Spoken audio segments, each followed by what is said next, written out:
हम लोग बहुत भाग्यवान हैं कि गुरु महाराज की सभा में बैठ के उनका आशीर्वाद प्राप्त कर रहे हैं। अगर हम मानव जीवन को देखें तो हम समझेंगे कि अधिकांश मनुष्य अपने जीवन को दुख में और अशांति में ही काट देता है।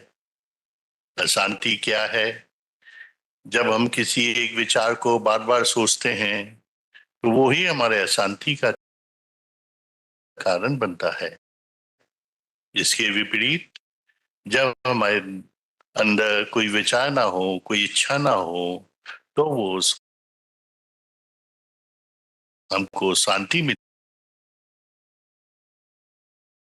है।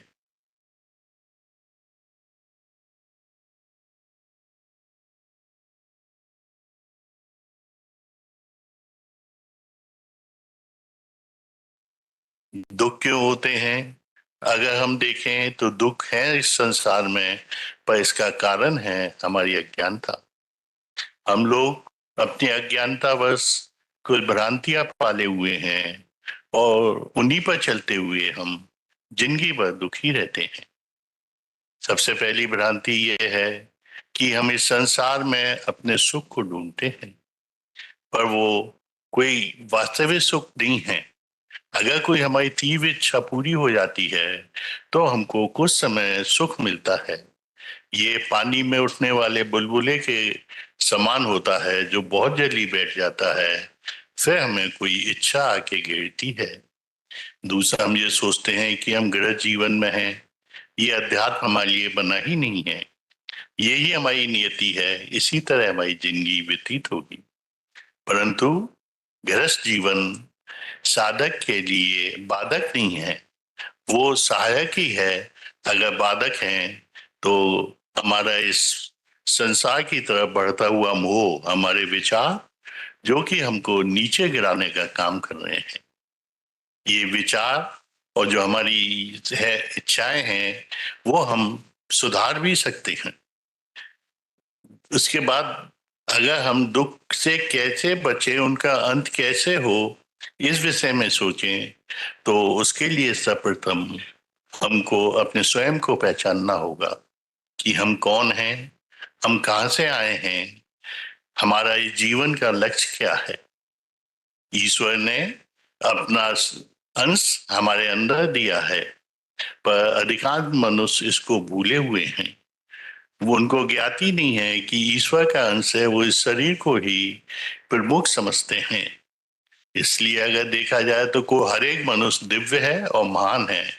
अगर बुरी है तो उनकी आदतें, उनकी इच्छाएं, इन दुखों का अंत करने के लिए हमको जो ईश्वर का अंश है, जो आत्मा कहलाता है, उसको समझना पड़ेगा, उसका ज्ञान प्राप्त करना पड़ेगा। तभी हम आगे चल के अपने जीवन को सुखी बना सकते हैं। आत्मा हमेशा पवित्र रही है, पर हमारे संस्कारों ने इसके ऊपर कई आवरण चढ़ा दिए हैं। इसलिए आत्मज्ञान प्राप्त करने के लिए हमको अपने अंतःकरण को पवित्र करना पड़ेगा।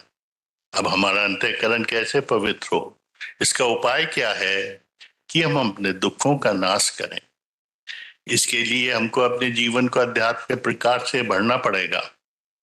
हमारे अंदर जो चित्त है उससे विचार उठते हैं, और वो विचार हमारी जो मन में संकल्प शक्ति है उससे मिलके हमारे बुद्धि उसके प्रभाव में आ जाती है। हम उसी के अनुसार काम करते हैं। जो हमारा चित्त है वो हमारी वृत्तियों के हिसाब से काम करता है, और जो हमारी वृत्ति बनती है वो प्रकृति की तीन धाराएं आती हैं, रज, तम और सत। वो उन धाराओं के प्रभाव में हमारी वृत्ति बनती है। इसलिए अगर संतों ने अपनी चित्त की वृत्तियों को 5 भागों में डिवाइड किया है। पहली जो अवस्था है वो है चित्त, इसमें रजोगुण प्रधान होता है। रजोगुण में चंचलता है, हमारा मन चारों तरफ भागता है, नई नई इच्छाएं लेके आता है और उसको पूरा करने का प्रयास करता है। दूसरी जो हमारी चित्त की अवस्था है वो विक्षिप्त इसमें रजोगुण और सतोगुण दोनों का ही प्रभाव रहता है।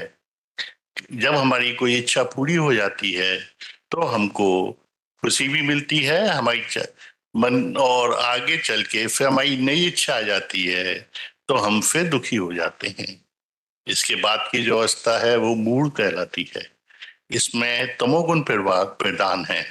इसमें व्यक्ति आलस्यों के समान पड़ा रहता है, उसका मस्तिष्क भी ठीक काम नहीं करता है, और उसकी जो बॉडी है वो बिल्कुल आलस में पड़ी रहती है। इसके बाद की जो अवस्थाएं हैं उसमें सत प्रधान रहता है।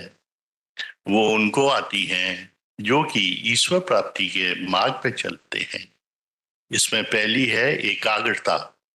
जो विचार हमारे चारों तरफ भाग रहे हैं, जो कमजोर हो गए हैं, उनको ईश्वर की तरफ लगाने के लिए उनको बलशाली बनाना पड़ता है। उन विचारों को एकाग्र करना पड़ता है, उसकी साधना करनी पड़ती है। फिर आती है निरोध अवस्था। निरोध अवस्था में जो विचार एक जगह आकर इकट्ठे हो गए हैं, जो कि उसको हमें ईश्वर की ओर लगा के फिर उनको शांत करना पड़ता है। उसके जो समाधि की अवस्था आती है, जब वो गहरी समाधि की अवस्था पहुंच जाती है, तब हमारे मस्तिष्क में कोई विचार नहीं रहते हैं। ये निरोध अवस्था होती है। इसके बाद हमको विवेक शक्ति जागृत होती है, जिससे हमें आत्मज्ञान मिलता है। और मोक्ष प्राप्ति के लिए आत्मज्ञान बहुत जरूरी है।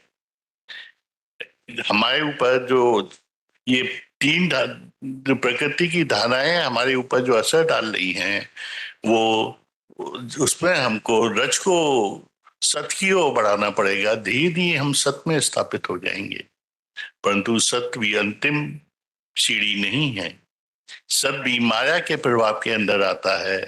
हमको निरोध अवस्था, हमको त्रिगुणातीत अवस्था में पहुंचना पड़ेगा, जहां पर कि हमारे जितने ये प्रकृति के तीन गुण हैं उनसे हम परे पहुंच जाते हैं। वो साम्य अवस्था में आ जाते हैं। इस अवस्था में पहुंच के साधक का दृष्टा दृष्टा जो भाव है वो उदय हो जाता है। मन की उथल पुथल खत्म हो जाती है, अंतःकरण की सफाई हो जाती है।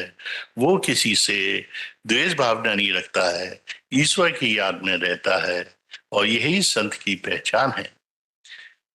हमारी जो हमने अभी साधना की थी वो हमारे गुरु महाराज ने दी थी, और ये इतनी सरल है कि हम इस साधना को करके कुछ ही समय में इस अवस्था तक पहुंच सकते हैं। इसमें कुछ को ज्यादा समय लग सकता है, कुछ को बहुत कम समय लग सकता है। ये उनकी आंतरिक अवस्था पर निर्भर करता है। हम लोग बहुत भाग्यवान हैं कि हमने मनुष्य शरीर प्राप्त किया है। मनुष्य शरीर ही कर्म योनि है, बाकी जितनी योनि है वो भोग्य योनि है। दूसरा, हमारे अंदर अगर जब तीव्र इच्छा होती है तब हम ऐसे सत्संग हमको मिलता है। ये हमारे इस सत्संग में हम स्वयं नहीं आ सकते हैं, ये गुरु महाराज अपनी इच्छा से हमें लाते हैं। ये हमारे पुराने संस्कार और हमारी इच्छा को देखकर इस सत्संग में लाते हैं। तीसरा, हम लोग उनकी बताई हुई साधना को कर रहे हैं, पर जो हमें मानव जीवन मिला है उसे हमें व्यर्थ नहीं जाने देना चाहिए। हमको उनके बताए हुए मार्ग पर चलना चाहिए, तभी हम अपने जीवन के श्रेष्ठ को प्राप्त कर सकते हैं और अंतिम लक्ष्य को प्राप्त कर सकते हैं। बस हमको पूरी तरह उनके शरणागत हो जाना है। जैसे कि आपने नचिकेता की कहानी सुनी होगी, वो अपने पिता की आज्ञा से यमराज के द्वार पर 3 दिन उनके इंतजार में पड़े रहे। फिर जब यमराज मिले तो उनको आत्मज्ञान की जब उन्होंने बात करी तो बहुत ही उनको प्रलोभन दिए, बहुत ही कठिनाइयां बताई, पर वो विचलित नहीं हुए। तब उन्होंने उनका आत्मज्ञान नचिकेता को दिया। हम भी अपने गुरु महाराज के द्वार पर पड़े हैं।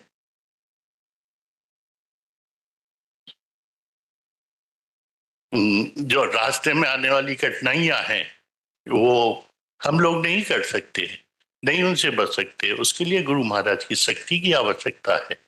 उनसे प्रार्थना है कि सबको अपना आशीर्वाद दें, जिससे कि वो उनके बताए हुए मार्ग पर चल सके।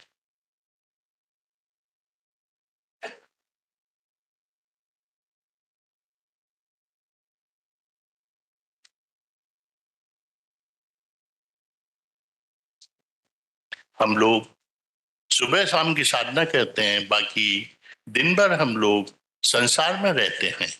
उस समय हमारे ऊपर सत का प्रभाव खत्म हो जाता है, पर हमारे पर हमेशा ही उनका प्रभाव बना रहे, इसके लिए जरूरी यह है कि हम उनके चिंतन में रहें।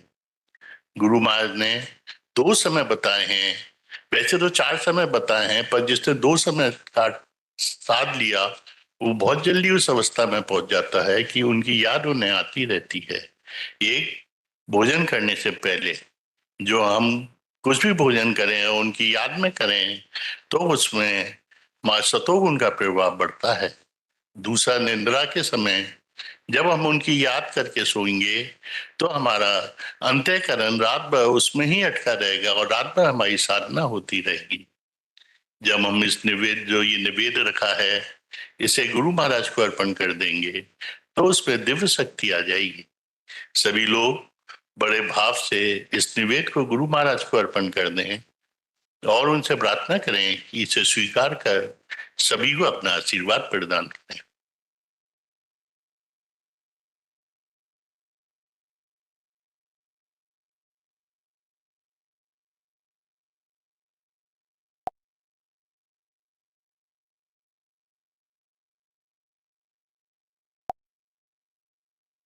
बस गुरु महाराज की दया।